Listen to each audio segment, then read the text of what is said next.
بسم الله الرحمن الرحيم السلام عليكم ورحمة الله تعالى وبركاته وأنا وناكسن صاحب يال ميل والبوا الدنيا كان جوجتان سو dhawaada mar kale waxaan barnaamijka ku soo qaadan doon hadii la ka dhigo dawladda wadanka Turkiga oo guud ahaan badiiday si walba la isugu dayay in la geliyo dagaalka ka soconaya gobolka bariga dhexe Turkigu muxuu dagaalka wadanka Iran oo dhinaca kale ugu weecanaya oo isagu meel aanay wadamada Carbeed ka taagan ugu taagan yahay Turkigu waa kii xaliif la ahaa wadamada Carbeed duqeyntan dawladda wadanka Iran ay ka geysanayso gudaha wadamada Carabta maxay dawladda wadanka Turkiga uga aamusan tahay mise Turkigu xaalkan wuxuu arkaa inay tahay fajal meel kale laga soo maleegay lana doonayo in lugaha loo geliyo dagaal sokeeyo aan caaqabadiisu lama hadin doonin wasiirka arrimaha dibadda dawladda wadanka Turkiga ayaa faafahin dheeraad ah ka bixiyay dagaalka ka soconaya gobolka bariga dhexe waana markii ugu horeysay oo hadal sidan u culus u jeediyo haka fidaan oo nin la xasuusto si weyn uga caana dhinaca sirdoonka ama mukhaabaraadka dawladda wadanka Turkiga haddase ah wasiirka arrimaha dibadda jamhuuriyadda Turkiga marka warkaas ku soo qaadan doon hadii alla ka dhigo marka aad u mahadsantiin soo dhawaada Turkiga iyo xaaladiis iyo meeshu ka taagan yahay iyo barnaamijkii kan ka horeeyo dhowr maalmood ka hor ama maalin ka horna waxa idinku sheegay in loo hanjabayo dawladda wadanka Turkiga mid kamid ah ra'iisul wasaarayaashii maamulka gumeystaha Soomaaliya inuu leeyahay hadda waa in la weeraro dawladda wadanka Turkiga marka intaas ku soo koobayna waa in eegayna xaaladda soo falanqeynana iyo hadalka Turkiga ka soo baxay marka soo dhawaada marka ugu horeysa fadlan kanaalka subscribe siya la wadaaga saaxiibadiina muuqaalka aragtidiina ka dhiibtay aad u mahadsantiin soo dhawaada waxa kale barnaamijka intiisa dambaan ku eegi doona Israa'iil oo sarkaal 40 sano ka hor looga dilay wadanka Lebanon hadda baad goobaysa hadda waa isla ka doonayeen waa sheeko yaab leh ra'iisul wasaaraha maamulka gumeystaha ayaa weerinayay ugu inta dambaysta barnaamijka ayaana warkaas ku soo qaadan doona hadii la ka dhigo waxa wasiirka arrimaha dibadda dawladda wadanka Turkiga Hakan Fidan ayaa goorna warbaahinta la hadlay sida uu waranayo telefishinka Al Jazeera waxaanu Hakan Fidan sheegay dagaalka hadda ka soconaya gobolka bariga dhexe waxa uu sheegay mid ay mas'uul ka yihiin Mareykanka iyo maamulka gumeystuhu waxaanu sheegay inuu la mid yahay wixii loo yaqaan xarb saliibiya ayuu yiri sidoo kale toona waxa uu ku tilmaamay inay tahay dagaal la doonayo buu yiri wadamada Carabta iyo ku muslimka ee ku yaala gobolka bariga dhexe dhibaato aan iyagu keensan in lugaha loo geliyo waxa uu sheegay in dagaalka bilowgiisi ay wax badan ka digeen haddana la arkayo buuri khasaaraha waxa kale uu leeyahay marka aad eegto buuri dagaalkan iyo sida loo abaabulayo iyo sidii durbaba uu u saameeyay buuri mantiqada gobolka bariga dhexe gaar ahaan wadamada khaliijka waxa uu muuqdaa buu yiri dagaal laga sii shaqeeyay isla markaana qorshuhu uu yahay wadamo badan oo Israa'iil hadda isku taagaya buu yiri ama culus in miisaankooda lagu dhimo oo dagaal sokeeyo lugaha loo geliyo waxa uu sheegay dawladda wadanka Turkiga si wanaagsan inay uga feejigan tahay khiyaamooyinka iyo dhagarta ay maleegayaan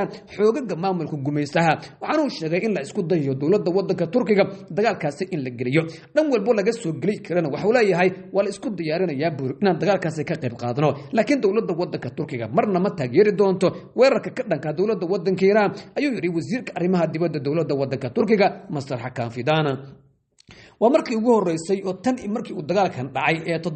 muddo toddobaad laga joogo ama sabtidii hore la soo dhaafay dabcan toddobaad ayaa buuxsamaya dawladda wadanka Turkiga markii ugu horeysay ayay wasaaradda arrimaha dibadda hadal noocan oo kale uu ka soo baxay laakiin daawada aan dib ku celiyo intaanu dagaalka dhicin 3 toddobaad ka hor wasiirka arrimaha dibadda ee dawladda wadanka Turkiga wareysi ayuu siiyay mid kamid ah telefishinada ku yaala gudaha wadanka Turkiga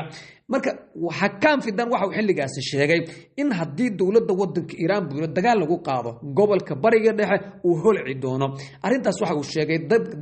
dabkaas la shidayo in ay ku guban dooneen buuri kaliya kuwii dabka shiday waxa uu sheegay madax badan oo ku yaala oo markaas ka tarinaya gobolka bariga dhexe arintan in ay salfan doonto marka waxa uu ka digayay xilligaas uu ka digayay waxaan oo kale inay dhacayaan marka wala socda dabcan Hakan Fidan waa in mukhaabaraadka Turkiga 10 sano la soo dhaafay si weyn uga shaqeynay weeye marka waxa sidoo kale uu haaya xogo kale oo cajiib ah maayo ninkan waxa waa gacanta midig ee madaxweynaha wadanka Turkiga Rajab Tayyip Erdogan waxa jirtay sidoo kale dhawaanta in mid kamid ah dawladda saldhigyada NATO ay ku leedahay wadanka Turkiga lagu tuuray gantaal ballistic ah kaas oo markiiba dawladda wadanka dhabarka loo saaray hase ahaatay jamhuuriyadda islaamiga ee Iran durbaba ay gaashanka u dururtay weerarka Azerbaijan ayaa kamid ah oo isla sidoo kale Iran iyadana ay diiday waxa kale kamid ah weerarka jasiiradda Qubrus saldhigyada militariga wadanka ee UK ay ku leeyihiin lagu qaaday waxaas oo dhan marka la eego waxa la leeyahay dagaaladan gobolka bariga dhexe Iran iyo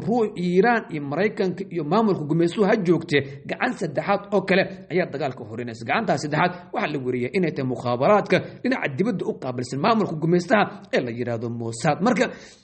dowladda wadanka Turkiga marka si gaar ah wasiirka arrimaha dibadda Hakan Fidan wuxuu leeyahay dagaalkan gobolka bariga dhex ka socdo yiri oo iminka holacayahay ma jirto ayuu yiri cid ka faa'iido doonta waa la wada degi doona ayuu yiri hasa ahaatee waxaan ka digayaa buu leeyahay intay goor tahay dagaalkani in laga hortago dowladda wadanka Iran Turkiga markaan ka hadlayno waa cid kaliya ay sidoo weyn u dhaleecaysay inkastoo ay soo daahaday tacsiyada madaxweyne Erdogan haddana markii ugu dambeysay odagu madaxa ay dhulka ka ceshidayo waxa uu tacsiyad Iran la wadaagay jamhuuriyadda islaamiga Iran waxaanu uu sheegay inay tahay wax qaanuunka ka baxsan wixii Israa'iil iyo Mareykanka ay ku qaadeen dhinaca iyo wadanka Iran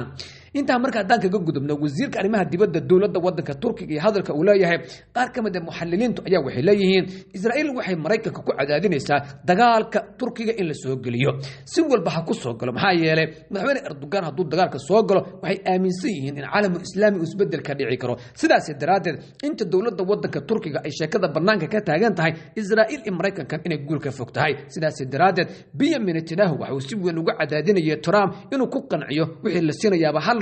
Turkiga dagaalka in la soo geliyo Israa'iil marka muhiimadeeda ma aha in Turkiga oo kaliya dagaalka la soo geliyo waxay rabtaa inay isaga baxdo Turkiga iyo sidoo kale dowladda wadanka Iran Turkiga iyo Iran sanadii u dambeysay weyn ay isugu soo dhawaanayeen dhinaca kalena xuduud dheer ayay wadaagaan waxaana la leeyahay marka Turkiga iyo Iran waa dadka sida weyn isugu dhow oo xitaa dagaalka 12 maalin markuu soconayay waxa uu sheegay wasiirka arrimaha dibadda dowladda wadanka Iran Abbas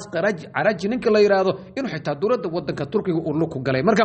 waxa marka dhinaca kale marka Israa'iil ay rabtaa in ay dagaalka Turkiga geliso oo Iran iyo Turkiga isku jeesadaan oo wadamada Carabta loo kala xiiliyo dabadeedna dagaalka looga baxay ay rabaan halkaasna isku ruqaansadaan si ay isugu jabaan awoodaha waaweyn ee Turkiga iyo dowladda wadanka Iran laakiin arintaas waxa la leeyahay Erdogan si weyn ayuu uga feejigay maxaa jira marka laga hadlayo siyaasadda wadanka Turkiga waxay shacabka Turkiga ay si weyn uga careysan yihiin sida dowladda wadanka Turkiga ay ugu gaabisay xasuuqi ka dhacay magaalada Gaza marka la hadii Turkiga isaga oo taageeraya maamulka gumeystaha iyo dowladda wadanka Mareykanka Iran weerar ku qaado waxa la leeyahay Erdogan iyo xukunkiisa waa u dhamaan doontaa sidaas daraadeed marka madaxweyne Erdogan marka wax badan ayuu ka gaabsanaya dagaalka inuu faraha la galo waxa la leeyahay marka Netanyahu ayaa wuxuu wadaa qorshe culus oo ku saabsan in dagaalka la geliyo dowladda wadanka Turkiga wuxuu leeyahay hadii labadan dowladood dabcan Israa'iil saddex dowladood ayaa hoos uga xariiqan waa Turkiga Pakistan oo dabcan ku hadda jooga iyagu ay u shaqeynayaan dowladda wadanka Iran marka inta waxay rabaan in madax inta isku gariya iyagu isku baaba'an dabadeedna mid soo harta dowladda ama maamulka gumeysto iyaguna ay agti mariyaan laakiin feejignaan tar badan ayaa jirta waxa kale oo ina jirta madaxda caalamul islaami maanta joogta markaan ka reebo carabta xijaabana caloosha waaweyn ee jaajuustiinta ah kuwa kale shucuubtooda ay si weyn uga baqayaan mesela Turkiga oo kale iyo Pakistan laftirkeeda shucuubta aad ayaa looga baqaa marka maxaa jira dadku aad ay u careysan yihiin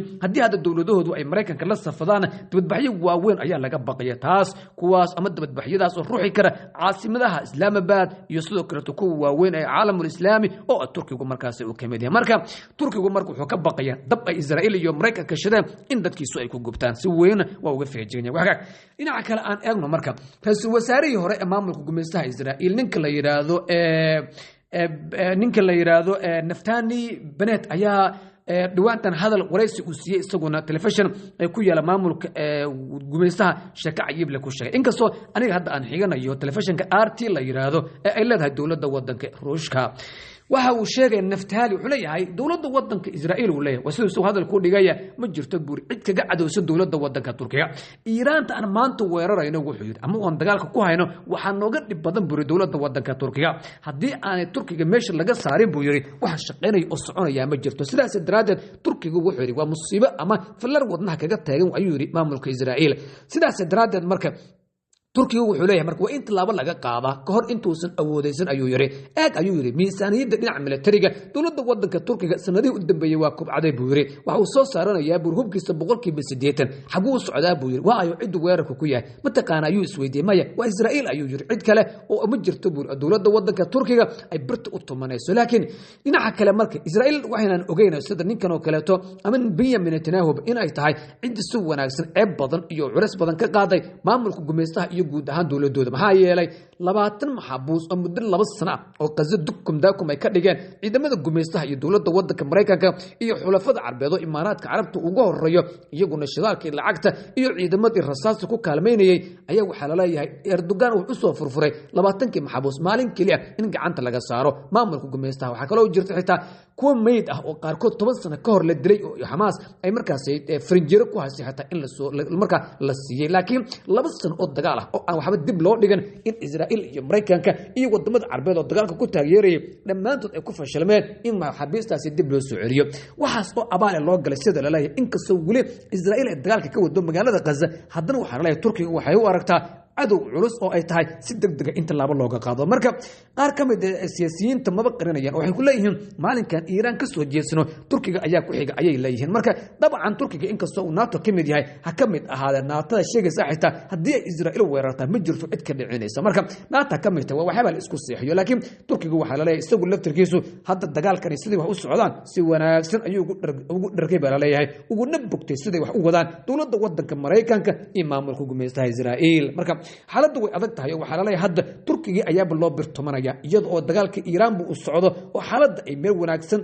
u marayso in wadanka Iiraan dagaalkina maalmo kooban gudahood Mareykanka iyo xulafadiis ay ku jabeen ayaa hadda Turkiga loo birtumanaya xitaa Israa'iil waxa laga yaabaa sida la leeyahay iyadoo dagaalkan uu socdo bar kale Turkiga inay weerar ku qado si dagaalku u noqdo mid dhab ah Mareykanka uu si xoog leh u soo galo marka wax badan ay u sacbato meesha xaaladdu waxa la leeyahay marka ka dambayso way si adkaanaysa laakiin Turkiga waxaad moodaysaa inuu dagaalkan uu doonayo wax badan inuu ka fogaado xitaa warbaahinta dawladda Turkiga dagaalkan soconay wax badan kama hadlaan marka waxa la leeyahay dawladda wadanka Turkiga wadnaha ayay farta ku hayso oo cabsi badan oo dhinaca Israa'iil uga imaanay ayay qabtaa waayo